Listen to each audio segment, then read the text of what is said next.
Dream stories की दुनिया। गरीब की ईद। ये उन दिनों की बात है जब ईद को गुजरे कुछ ही दिन हुए थे और लोगों ने कुर्बानी के जानवरों का गोश्त गरीबों में तकसीम किया। लेकिन मीठे कसाई और उसकी बीवी ने तो अनोखा ही काम किया। उन्होंने लोगों के घरों से गोश्त इकट्ठा किया और फ्रिज में रख दिया। चल बेगम, जल्दी से कट्टे के गोश्त का कोरमा बनाकर खिला। ना मीठे, मेरे से ऐसी बात न करियो। गोश्त को हाथ न लगाने दे दूंगी। गोश्त को तो देखकर मैं खुश होती रहती हूँ। मेरे से मेरी खुशियाँ न छीनियो। नहीं तो तू बात तो ऐसे कर रही है जैसे गोश्त तू जहेज में लेकर आई है। चल जाकर मुझे 1 किलो भुना हुआ गोश्त बना कर दे। मीठे, अगर मेरे से सारा पुट्टी मीठा बनने की कोशिश की ना तो तुझे आग पर रख कर भून डालूंगी। यही तो कमाई करने के दिन है। दुकान पर ये गोश्त लेके जाओ, नोट पर नोट बना।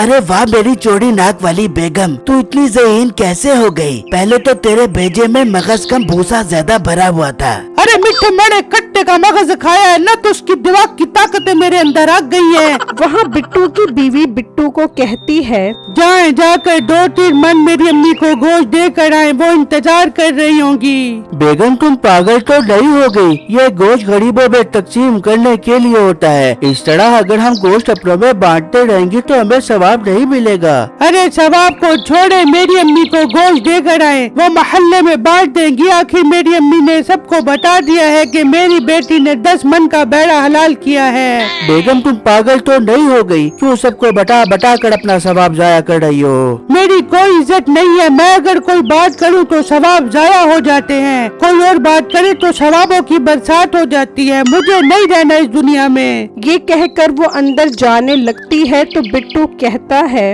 अरे बेगम बात तो सुनो, इस तरह नाराज तो मत हो। नहीं सुननी मुझे किसी की भी कोई बात। अगर मेरी घर में कोई इज्जत नहीं है तो मैं भी इस घर में नहीं रहूंगी। मैं जा रही हूँ यहाँ से।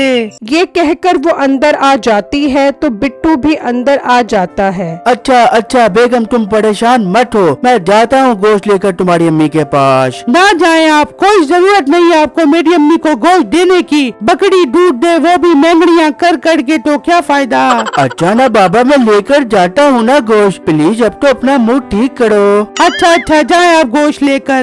फिर बिट्टू गोश्त लेकर घर से निकलता है और अपनी सास के घर पहुंचता है। अम्मी जान, आपके लिए गोश्त लेकर आया हूँ कुर्बानी का।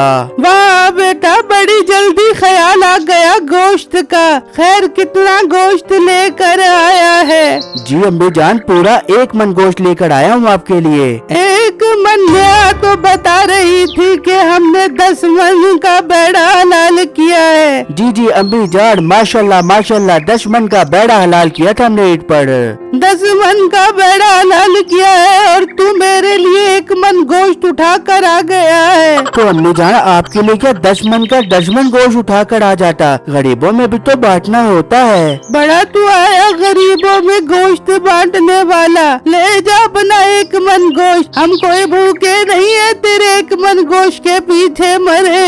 ये कहकर उसकी माँ दरवाजा बंद करके अंदर चली जाती है और बिट्टू वो गोश्त लेकर वापस घर आ जाता है और अपनी बीवी को सारी बातें बताता है। आपको किसने कहा था कि 1 मन गोश्त लेकर जाएं? मैंने आपको 2-3 मन गोश्त का कहा था। मेरी अम्मी 1 मन गोश्त की भूखी नहीं है। बड़े आए टनटना सा गोश्त लेकर चले गए मेरी अम्मी के पास। बेगम ये तुमने मुझे किस मुसीबत में डाल दिया है? खैर मैं 2 मन गोश्त लेकर जाता हूँ तुम्हारी अम्मी के पास। फिर बिट्टू 2 मन गोश्त लेकर उसकी माँ के पास आ जाता है और उन्हें 2 मन गोश्त देकर चला जाता है। वहाँ मीठा काम पर जाने लगता है तो उसकी बीवी कहती है, ओ मिट्टे जरा बात सुना, तू काम पर न जा बियो। मुझे पता लगा है कि इस गांव में घर में 10 मन का बेड़ा कुर्बान हुआ है। तू चल मेरे साथ जाकर गोश्त मांगते हैं। अरे वाह मेरी मोटी नाक वाली बेगम, तू यही जासूसियाँ करती फिरती है। चल अभी चल वहाँ से गोश्त लेकर आते हैं। फिर मीठा और उसकी बेगम वहाँ पर पहुँचते हैं तो मीठा उस जगह को पहचान लेता है और कहता है, अरे मर गया,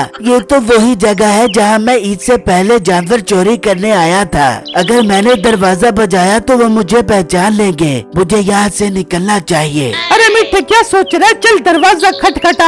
अरे बेगम, मेरे पेट में बहुत जोर की मरोड़ हो रही है, जल्दी से घर चल वरना मेरी निकल जाएगी। बेटे तुझे क्या घड़ी घड़ी इमरजेंसी लग जाती है? कल भी तूने अपनी पैंट खराब कर ली थी, नहीं मैं क्या तेरी पोटी वाले कपड़े धोने के लिए रह गई हूँ? अरे बेगम, यहाँ काम 120 पर पहुँचा हुआ है और तुझे अपनी पड़ी हुई है। मैं जा रहा हूँ, तू गोश्त लेकर आ जाई। ये कहकर मीठा वहाँ से चला जाता है और नसीबो कैंची उनका दरवाजा खटखटाती है। ये कौन आ गया है? हाँ, आ गया है। फिर वो बाहर आकर देखता है। अरे बाबा जी, कुर्बानी का गोश्त तो दे तेरे बच्चे जी में। भाई जरा सब्र कर, अभी गोश्त ला कर देता हूँ।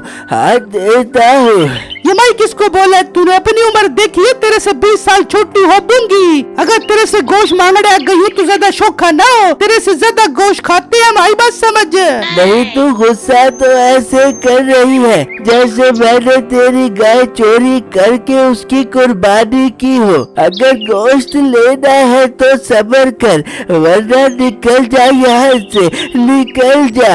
हाँ, नहीं लेना मैंने तेरे से गोश्त। अल्लाह करे तेरे गोश्त में कीड़े मकोड़े पड़ जाबे, तेरे सारे गोश्त में तेरे सफेद बालों की तरह सफेद सफेद सुंडियां घुस जाबे।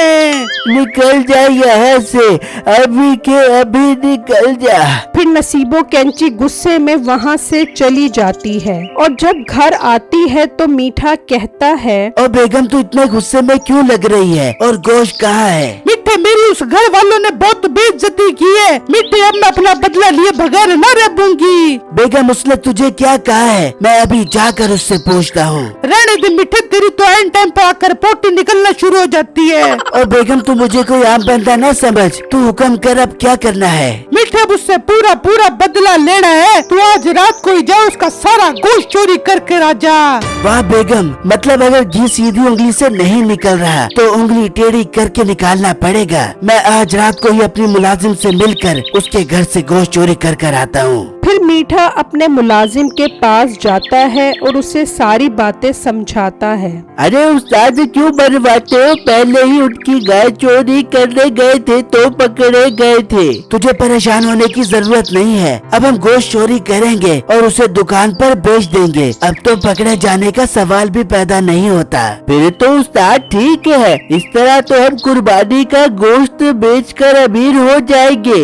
वहाँ बिट्टू का बाप बिट्टू को कहता है, अरे बिट्टू बेटा, जो गोश्त अपने रिश्तेदारों को देकर आना है उन पर नाम लिख दो ताकि गोश्त बांटने में मुश्किल ना हो।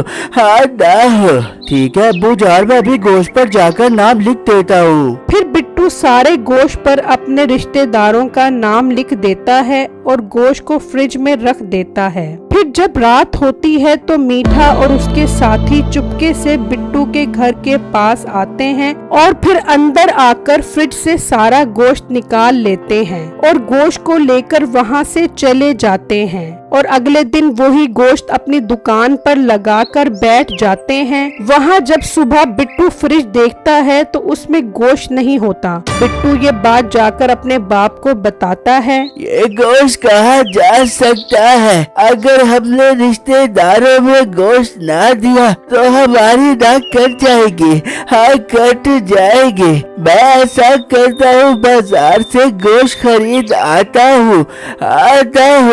हाँ अब्बू जान, आप ठीक कह रहे हो। चलो अब्बू जान, बाजार से गोश्त लेकर आते हैं। फिर वो गोश्त लेने मीठे की दुकान पर पहुंचते हैं तो वहाँ पर वही गोश्त लटका हुआ होता है जिस पर बिट्टू ने नाम लिखा हुआ था। अब्बू जान, ये तो हमारा गोश्त है, इस पर तो हमारा नाम भी लिखा हुआ है। अच्छा, तो ये बेगैरत गाय चोर होने के साथ साथ गोश्त चोर भी है। ये बात सुनकर मीठे का मुलाजिम वहाँ से भाग जाता है और वो दोनों मीठे को पकड़ लेते हैं। अंकल मुझे माफ कर दो, मुझसे गलती हो गई। नहीं, तुझे तो हम पुलिस स्टेशन ले जाते हैं, अब वो तुझे ठीक करेंगे। मुझे कमेंट बॉक्स में जरूर बताइएगा कि आपको मेरी स्टोरी कैसी लगी। शुक्रिया।